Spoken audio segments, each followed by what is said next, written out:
یہ کون سا معاملہ تھا کہ امام احمد ابن حنبل کے پاس ایک عورت آتی ہے، بوڑھی عورت، بڑھیا، اور کہتی ہے احمد ابن حنبل سے، امام محترم میں چاند کی روشنی میں بھی سود کاٹتی ہوں۔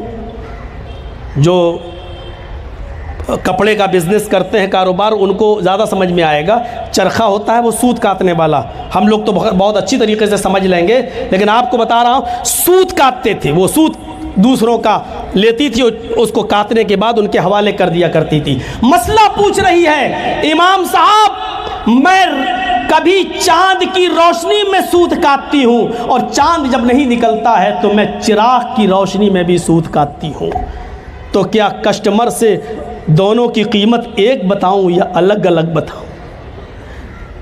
چاند کی روشنی میں میرا تیل نہیں جلتا، میرا چراغ نہیں جلتا، اس کی قیمت کیا میں کم لوں؟ اور جب میں اپنا چراغ جلا کر سود کاٹتی ہوں اور کسٹمر کو دیتی ہوں، چونکہ اس میں ہمارا تیل لگتا ہے، تو کیا میں اس کی قیمت زیادہ لوں؟ کیا کروں؟ احمد ابن حنبل کے آنکھوں میں آنسو۔ آج کے زمانے میں یہ بوڑھی عورت جو قبر میں پیر لٹکائے ہوئے اور اس کے تقوی کا یہ عالم، کہتے ہیں کہ ہاں اگر ہو سکے تو دونوں کی قیمت الگ الگ بتاؤ، یہی احتیاطی قدم ہے، یہی محتاط ہے، یعنی چاند کی روشنی میں جب سود کاٹو تو اس کی قیمت کچھ کم لو، اور جب چراغ جلا کر سود کاٹو تو اس کی قیمت کچھ زیادہ لو۔ جب وہ بوڑھی عورت جانے لگی تو احمد ابن حنبل نے لوگوں سے پوچھا، یہ بوڑھی عورت کون ہے؟ کون ہے اتنی متقی و پرہیزگار عورت؟ جواب دیا، یہ قاضی بشیر کی بیٹی ہے، یہ قاضی بشیر کی بہن ہے جو اتنی نیک و فرما بردار ہے۔ میرے پیارے ساتھیوں، ذرا آپ اندازہ لگا سکتے ہیں امام احمد ابن حنبل کے دور میں بوڑھی عورتوں کے تقوی کا یہ حال تھا۔ کہاں چلا گیا ہمارا معاشرے کی کون کون سی اصلاح کریں گے آپ؟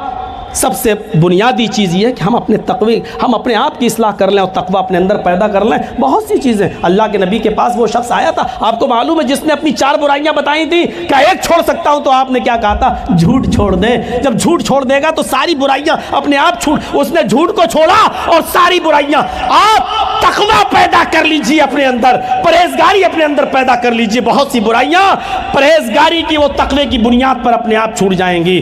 دوسرا پہلو ہے وَأَقِمِ الصَّلَاةَ يَا أَيُّهَا الَّذِينَ آمَنُوا اتَّقُوا اللَّهَ حَقَّ تُقَاتِهِ وَلَا يَا أَيُّهَا الَّذِينَ آمَنُوا اتَّقُوا اللَّهَ وَلْتَنظُرْ نَفْسٌ مَّا قَدَّمَتْ لِغَدٍ۔ کیا کہا؟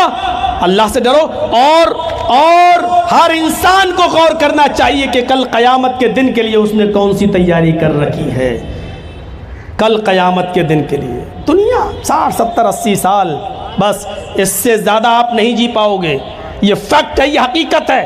دنیا میں بہت سے ادھرمی اور دہریہ اور کمیونسٹ اللہ کا انکار تو کر سکتے ہیں، لیکن موت کا انکار کرنے کی جرات ان کی بھی نہیں ہے۔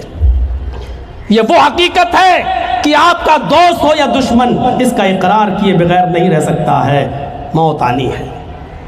کل قیامت کے دن کے لیے کون سی تیاری کی؟ ہمارے اسلاف، صحابہ، تابعین، تبع تابعین اپنی نیکیوں کا حساب رکھا کرتے تھے۔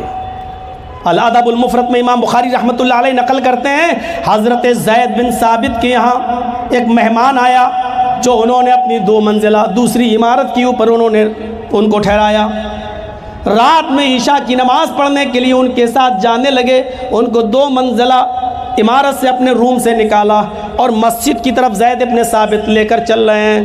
چھوٹے چھوٹے قدم، زید بن ثابت چھوٹے چھوٹے قدم رکھ کر چل رہے ہیں، چھوٹے چھوٹے قدم۔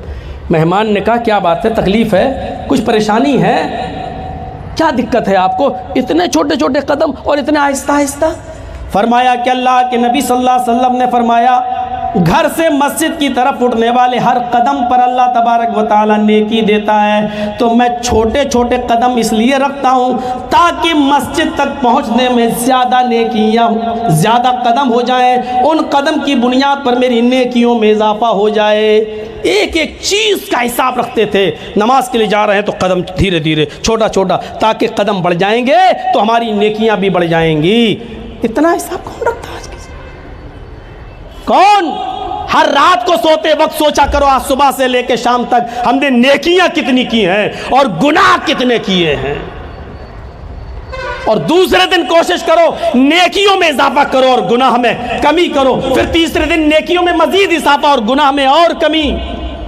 اسی لیے تو عبداللہ ابن عمر کا کاندھا اور مونڈے پکڑ کر اللہ کے نبی نے کہا تھا، یا عبداللہ کن فی الدنیا کأنک غریب او عابر سبیل، دنیا میں اس طرح رہو جیسے کوئی اجنبی یا مسافر کی طرح یا اجنبی کی طرح رہو، جس طرح مسافر کسی درخت کے سائے کے پاس بیٹھ جاتا ہے اور پھر وہ چل دیتا ہے تھوڑا سا آرام کرنے کے بعد، اس کے لیے کسی جگہ ٹھکانہ مستقل نہیں ہوتا ہے، ایسی تمہیں دنیا میں بھی مستقل نہیں رہنا ہے۔ فرمایا اذا اصبحت فلا تنتظر المساء واذا امسیت فلا تنتظر الصباح، اے عبداللہ جب دنیا میں صبح کر لیا کرو تو شام کا انتظار مت کیا کرو، اور جب شام کر لیا کرو تو صبح کا انتظار مت کیا کرو، پتہ نہیں صبح میں یا شام میں تمہارا شمار کن لوگوں میں کیا جائے، کن لوگوں میں، مردوں میں یا زندوں میں۔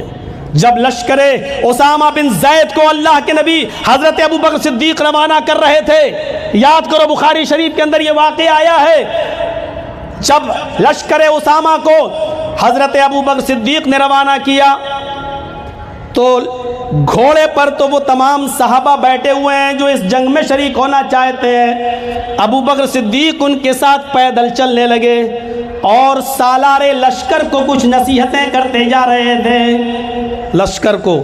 سالار لشکر کے سردار کو نصیحتیں کر رہے ہوں کچھ بات، اور اتنی نصیحتیں کی کہ نصیحتیں کرتے کرتے مدینے کے شہر سے باہر گاؤں کی آبادی میں آ گئے۔ سالار لشکر کو احساس ہوا، اس نے سواری سے اترتے ہوئے کہا، امیر المومنین آپ تھک جائیں گے، آپ